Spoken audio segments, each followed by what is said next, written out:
Hey guys, so today we're going to be showing you 10 interesting hidden gems that are currently available to buy on Steam. So recently we've been searching extensively through the Steam library and looked through must have been hundreds of games before finally buying dozens of them. So here are some of those games that for one reason or another we enjoyed enough to recommend to you guys. It's a diverse collection, so if you don't like the first or second, stick with it, as multiple genres are chosen in this list and I'm sure there'll be something for everybody. It's by no means a definitive or comprehensive list, and we may do more videos with more games down the line. We'll link each game to the Steam page if you want to check it out and have a closer look. If you find this video useful, please do like and subscribe guys, it helps a lot. Anyway, so let's see what we've got.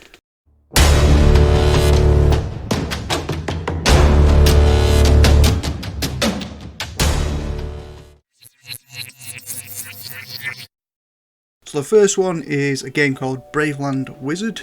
It's £5.49, a classic turn-based RPG. The learning curve is very gentle and you can get right into the nitty-gritty within the first couple of minutes of playing. The art style is clean and crisp, the sound and music is basic but passable, and the controls and character management are intuitive and accessible. There is a storyline in there somewhere, but to be completely honest, couldn't really tell you much about it. There's nothing groundbreaking or super original to be found here, yet for the life of me I just couldn't stop playing it. The battles come flying at you thick and fast, and it's always just a case of just one more. Simply put, it's quite addictive. So we'd recommend this to people who want a fun, cheap yet ultimately simple take on the RPG genre. There isn't a massive amount of depth, but it gets the little things right, which so many games in the quest to be super deep and meaningful often don't. There's no waiting around here for long loading screens or waiting for battles. You don't even have to save before you quit. In fact, it saves everything automatically. This makes it a great pickup if you just want to pass the odd hour here and there without that much effort involved.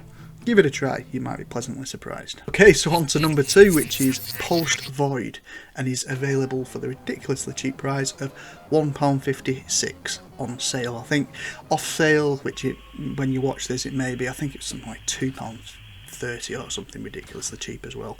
So either way, it's not going to break the bank. So Post Void is like playing Doom on acid, I would imagine. It's pure madness and will have you feeling like you just tonked on a crack pipe just before loading up the game. Graphically, it's so unique, I can't make up my mind if I actually like it or not. No question, it is interesting to look at though for sure. Controlling is a similar headfuck. It does work though, and flying around the levels like an absolute madman is good fun, but I had to limit the amount of play sessions because looking at those graphics for too long started to strain the eyes. You play against the clock and have to kill enemies to prolong the time limit in order to get from A to B, which of course only adds to the frantic nature of the game. As you progress, you can choose upgrades and different weapons to offer slightly different variations of carnage. There isn't much more to say about Post Void, other than it's a psychedelic, chaotic slaughterfest. Come on though guys, it's stupidly cheap. Pick it up, play it for an hour, and it's been more than worth your money. Okay, so number 3 is a game called Collego, I think that's how you say it, and it's again another stupidly low price of 95 pence. So for any Americans maybe watching, that's maybe what, $1.30, something like that. Let's get right to the point though. This is little more than a walking simulator and is less than 2 hours long. So why would anyone want to buy this in the first place? Well, here is out guys. For a start, again, it's less than $1, it's less than £1. What can you get for that these days? The answer is not much. Next, the game is definitely not without merit. Whether it genuinely makes you think or not, maybe down to whether you believe the game does have the serious depths it tries to portray, or is just pretentious nonsense. I wasn't too sure for most of the playthrough, though the poignant end choice really did hammer home. Finally, and I mean this, at times the game is a work of art. The 2 scenes especially that I loved, the war scene was just wow, and I couldn't help wandering around soaking in every little detail. Also, the music was fantastic.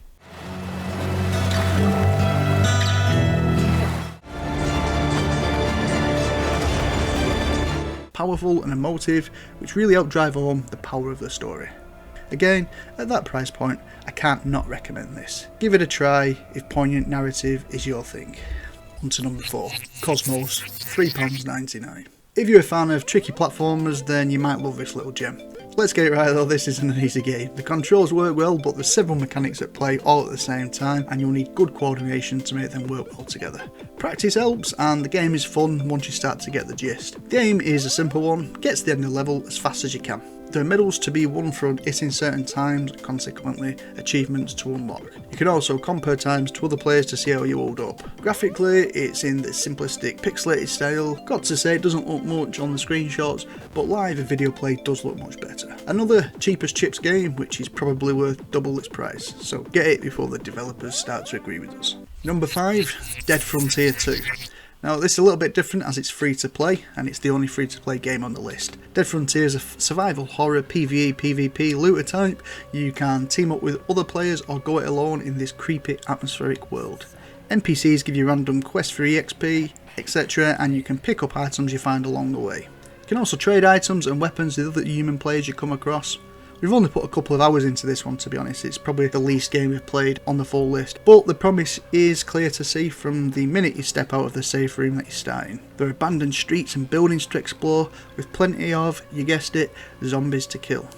This pretty standard fare for the regular zombies you'll meet, them being relatively slow and lumbering, and so long as you keep on your toes, a pest rather than a true danger. The challenge though comes in the form of boss monsters and the genuinely terrifying stalkers, who show up at random intervals from what we can gather and scare the shebang out of us. You'll also have to keep an eye on your thirst and hunger meters, as is par for the course these days in these open world type survival games. Apparently the PvP is a thing too with Dead Frontier 2, but to be honest we didn't come across it, so I couldn't comment on whether it works or not. It is an intriguing idea in this setting though. All in all, for a free to play game, this is definitely worth a look, especially if survival/survival horror is your jam. Number 6, The Room 2, currently priced at £3.99. Start with a simple question. Do you like solving puzzles? If the answer is anything other than no, then you should get this. A puzzle game with character, a puzzle game with charm.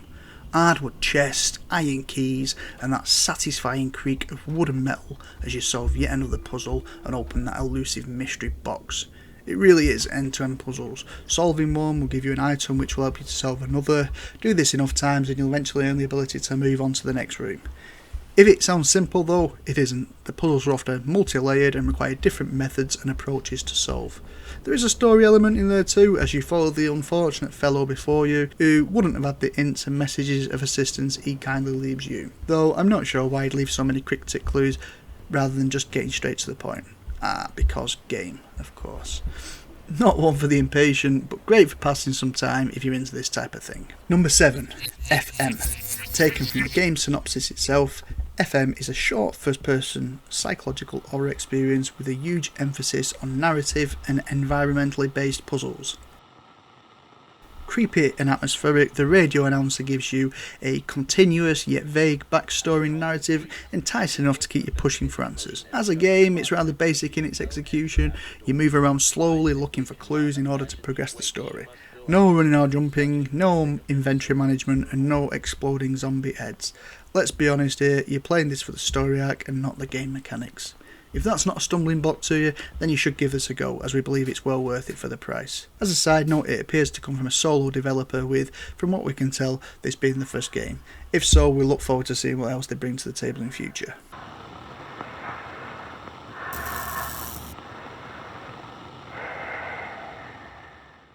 Number 8 is Mage Quit, and it's selling for £11.39. This is the highest price for any game on the list, but still cheap as chips in the grand scheme of things. Mage Quit is a fun multiplayer brawler where you take on other human players either as part of a team or in a free-for-all. The match spans multiple rounds. At the end of each, you are given the chance to choose a new spell, be it damage, defense or utility. The player or team to amass the most points being awarded for kills, at the end of the match wins. Simple, fun. You unlock gems for kills and EXP to level up. With these gems you can buy new things for your wizard's wardrobe. Other than that though, to be honest, the game is a bit bare bones at the minute, but it's a new game and this will probably be fleshed out in due course.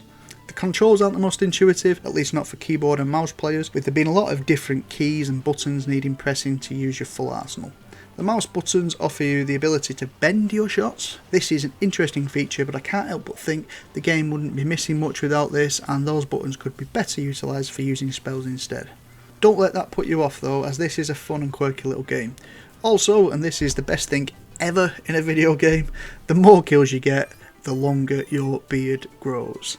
I would pay double the current price point just for that alone. Fantastic. Number 9, Scene. selling again for a ridiculously low £1.56, maybe $2. Wow.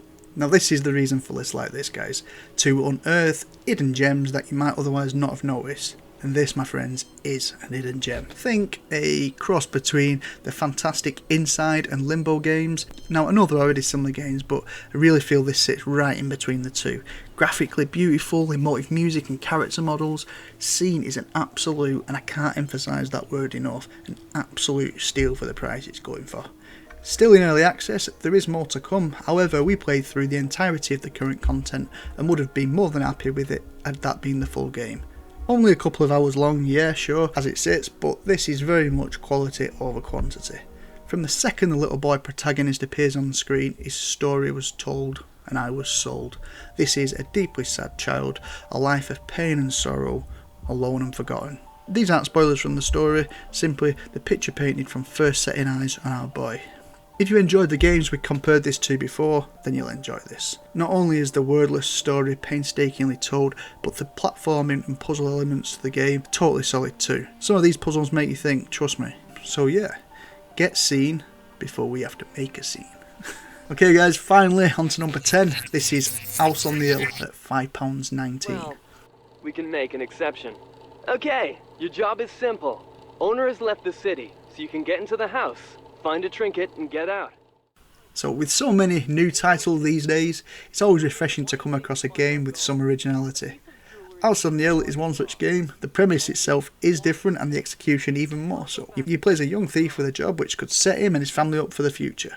Break into the creepy mansion and steal the valuable thingy. Sounds intriguing. What then happens contains spoilers, but suffice it to say it's interesting. A tense and creepy atmosphere, various obstacles and enemies with an intriguing plot. Not for the faint-hearted, as there are some jump scares along the way. He is here! Which only adds more tension to the already tense build-up. Guys, it is pretty creepy, it really is. I was slightly disappointed with the ending, however, although it does make you think, and some people may well enjoy the ambiguity of it. Okay guys, that's it, hope you enjoyed. If you do like, and you want more, please do let us know. Could like and subscribe, that would be absolutely fantastic. On our social media we do have lots of giveaways going on quite a lot of the time, so it helps to follow us so you don't miss them in future.